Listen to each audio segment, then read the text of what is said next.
Herzlich willkommen zu unserem nächsten Video in der Reihe Frauengesundheit. Wir beschäftigen uns jetzt mit dem Thema Wechseljahre.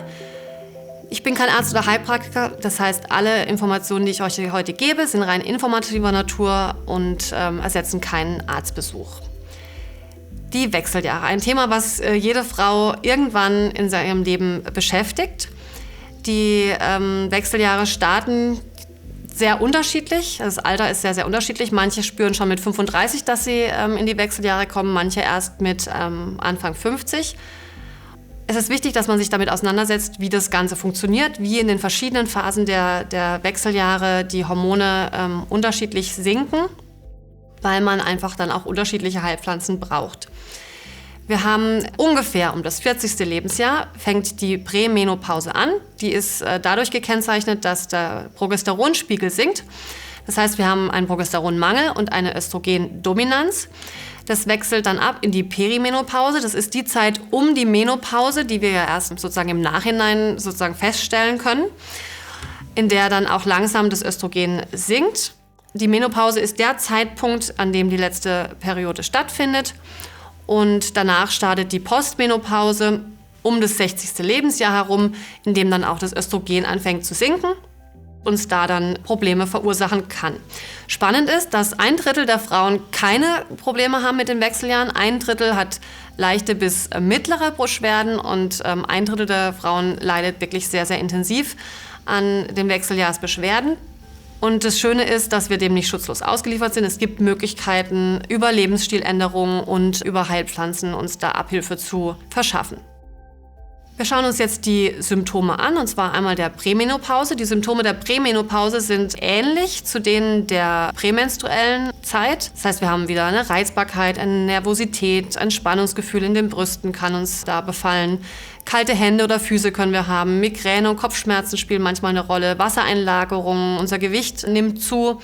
Sexuelle Unlust kann da eine Rolle spielen, Hautunreinheiten, Schmierblutungen, Myome, Konzentrationsmangel und Müdigkeiten. Diese Symptome können auch hin und her switchen. Mal hat man das eine, mal hat man das andere. Und das kann uns natürlich auch ein bisschen durcheinander bringen. Das heißt, unser Stresslevel steigt im Zweifel.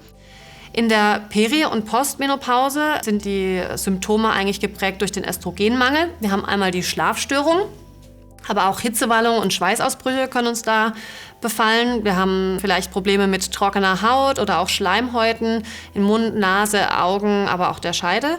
Wir haben Gelenkbeschwerden, die auftreten können. Es gibt Frauen, die haben Herzprobleme.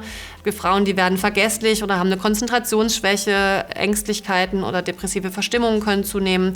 Die Blase kann schwächer werden und das Thema Osteoporose kann uns da begegnen. Wichtig ist, dass auch andere Krankheiten dahinter stecken können, wie zum Beispiel eine Schilddrüsenunterfunktion, die uns so eine hormonelle Imbalance auslöst. Das heißt, wenn Probleme da sind, einfach wirklich abklären lassen.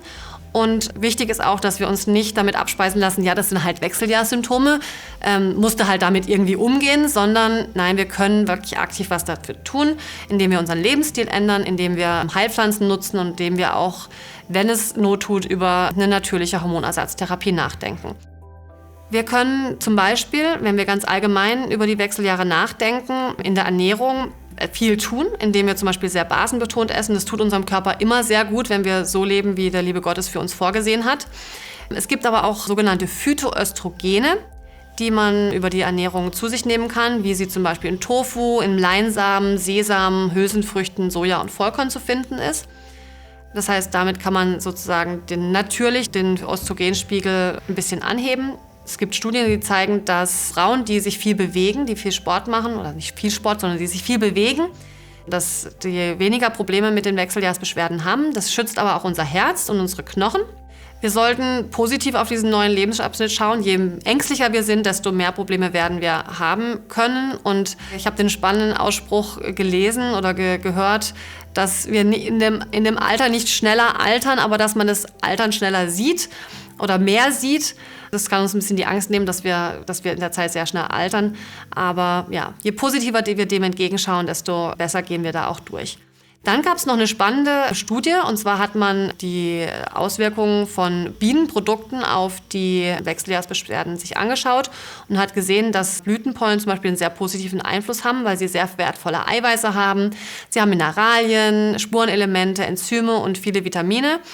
Beim Honig ist es einfach so, es ist Zucker drin, es sind wertvolle Stoffe auch drin, aber trotzdem in Maßen einsetzen. Da möchte ich euch gerne noch einen Bibelvers mitgeben aus 1. Mose 1, 29. Und Gott sprach, sehet da, ich habe euch gegeben alle Pflanzen, die Samen bringen, auf der ganzen Erde und alle Bäume mit Früchten, die Samen bringen, zu eurer Speise. Wenn man sich das anschaut, was der liebe Gott uns nach der Schöpfungsgeschichte an Pflanzen eigentlich empfohlen hat, was wir nehmen sollen, dass das eigentlich das ist, was uns dann auch bei allen Beschwerden, die wir so haben, eigentlich immer zum Besten dient. Und das möchte ich euch gerne mitgeben. Wir haben jetzt noch einige allgemeine Heilpflanzen, die man nehmen kann. In der Prämenopause ist es ganz sinnvoll, dass man Pflanzen nimmt, die Inhaltsstoffe haben, die Progesteron ähnlich wirken, wie zum Beispiel Frauenmantel, Mönchspfeffer oder Jamswurzel, als Creme oder auch Fertigpräparate oder Tinktur. Die nimmt man dann in der 2. Zyklushälfte. In der Zeit hat man ja noch eine Art von Zyklus, auch wenn sich der manchmal schon verlängert.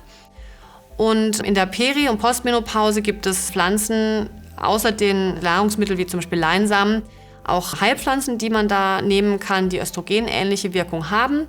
Zum Beispiel den Granatapfel, den Hopfen, den Rotklee, Salbei, Soja oder auch Traubensilberkerze. Auch da gibt es verschiedene Möglichkeiten als Tee oder als Fertigpräparate. Da kann man sich im Internet gut informieren. Die nimmt man dann aber auch durchgehend in dieser Zeit.